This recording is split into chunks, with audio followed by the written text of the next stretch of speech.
আসসালামু আলাইকুম। বিডি সাবরিন ব্লগে সবাইকে স্বাগতম। আশা করি সবাই ভালো আছেন। আলহামদুলিল্লাহ আমিও ভালো আছি। তো আজকে আমি রান্না করব। তো এখন আমি বাহির থেকে এসেছি আর এসেও ভালো লাগেনি। এখন অবশ্য অনেক বেলা হয়ে গেছে, দুপুর চলে যাচ্ছে প্রায়। ভাবলাম কি রান্না করব, শর্টকাটে যা করা যায়, ভালো লাগতেছে না। আর ভাত রান্না করা আছে, তো মোটামুটি কিছু করে খেতে পারতাম, কিন্তু ভাতও খেতে ইচ্ছে করছে না। তো আপনাদের সাথে শেয়ার করব যে আজকে আমি কি রান্না করব আর কি খেলাম। তো যেহেতু আমার ছাদ বাগানে টুকটাক শাক আছে আর কি, সবজি নাই, অত শাক সবজি হয় না আসলে, কেন যেন হয় না, করতে চাই হয় না। আসলে অনেকের দেখে অনেক সুন্দর হয়, আমি ভাবলাম আজকে কিছু একটা করি। তো এখানে পুঁই শাক আছে, তো পুঁই শাক তুলে নিয়ে যাচ্ছি, দেখি কি করা যায়। তো আপনারা যে যেখান থেকে আমার ভিডিওগুলো দেখেন, আমার সাথে আছেন, আমার চ্যানেলটিকে সাবস্ক্রাইব করে সাপোর্ট করছেন, সবাই অনেক অনেক ভালো থাকবেন। সবার জন্য অনেক অনেক ভালোবাসা, দোয়া রইল। আমাকেও আপনারা সাপোর্ট করবেন।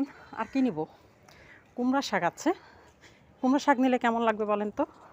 তারপরেও নেই, সব কিছু দিয়ে খেতে আরও বেশি মজা, তাই না?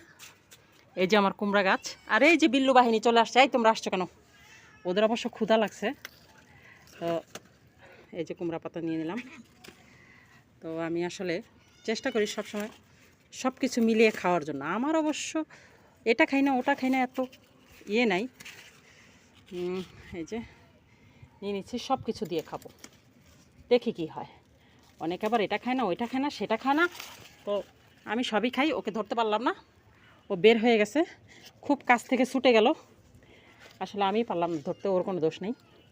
তো দেখি কি রান্না করি। এই তো এইটুকু শাকে হয়ে যাবে। তো চলুন আমার সাথে। এই তোমরা এখানে কি করো, কি করো তোমরা? দেখছো দেখছো দেখছো, এগুলো দেখতে দেখতে আমার আসলে এখন টিভিতে নাটক টাটক দেখা হয় না। আশেপাশের যেই ধরনের নাটক দেখি, বিড়াল বাহিনী, খরগোশ বাহিনী, মানুষজন, ওতে আমার সময় চলে যায়। তো চলুন, তো এখানে অবশ্য আমি শাকগুলো ধুয়ে নিচ্ছি। আর যেহেতু ছাদ বাগানে পরিষ্কার পরিচ্ছন্ন জায়গায়, তারপরে দেখা যায় কি গাছে পানি দেওয়া হয়, তখন টবের মাটি লাগে, ধুলাবালি আছে, সেই জন্য শাকসবজি পরিষ্কার করে ধোয়াটাই ভালো। তো যেহেতু ছোটো ছোটো পাতা, এই জন্য আমি চেষ্টা করছি একটা জালিতে নিয়ে। এই যে